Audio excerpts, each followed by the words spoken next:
Well, what an exciting day this is. Thank you all for making your way through the wet grass and coming here, because this is certainly a momentous occasion.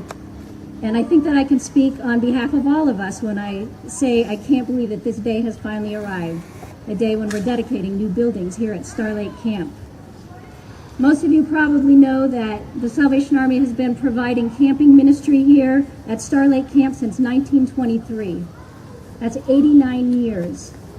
89 years of lives being changed because of the camping that goes on here at Star Lake Camp. For many of you who stayed in some of those old cabins here on camp, or who visited the health center, or who spent any time in the administration building, you probably thought that those buildings also dated back to 1923. In fact, they didn't, but you would know that they were very much out of date and run down and just not adequate anymore for the ministry that takes place here at camp every year.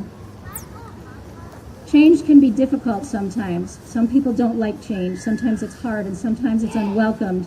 But I think all of us would agree that it was time for some changes here at Star Lake Camp. It was time for some new buildings.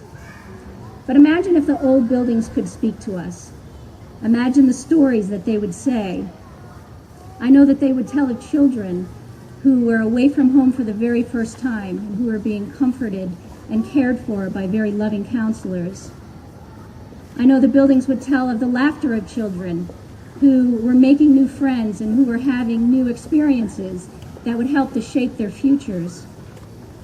The buildings would tell of men and of women who came to camp for a weekend, but who went home with changes that would last a lifetime. If only those buildings could talk. And I can imagine that just as hundreds of people perhaps carved or wrote their names in marker inside some of these old buildings, perhaps some of you, the impact that these buildings have made on your life and on those who wrote their own names in it will be engraved in their hearts forever.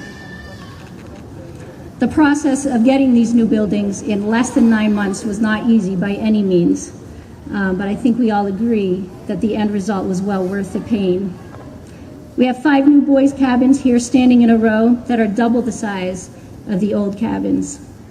We have a new health center that is up to date with all that is needed to care for children and adults here on camp, with the addition of housing up on the 2nd floor, which we never had before, much needed. We have a modern administration building now that was able to bring for the first time all of our camping offices into one central location so that needs could be met. So as we look back now and think of the old buildings and the memories that are associated with those 89 years of ministry, we realize that today doesn't mark an end, but it marks a beginning. And in fact, these buildings have already been tested. We've had more than 1,000 children here this summer attending summer camp, and we know that in years to come, countless thousands more lives will be changed and affected by the new buildings that are here on Star Lake Camp. We just want to thank you for being a part of this weekend and for being a part of this ceremony. And we would ask that you continue to pray for the ministries that happen here at camp, because we know that for at least 89 more years, countless lives are going to be changed. And I thank you for being a part of that. God bless you.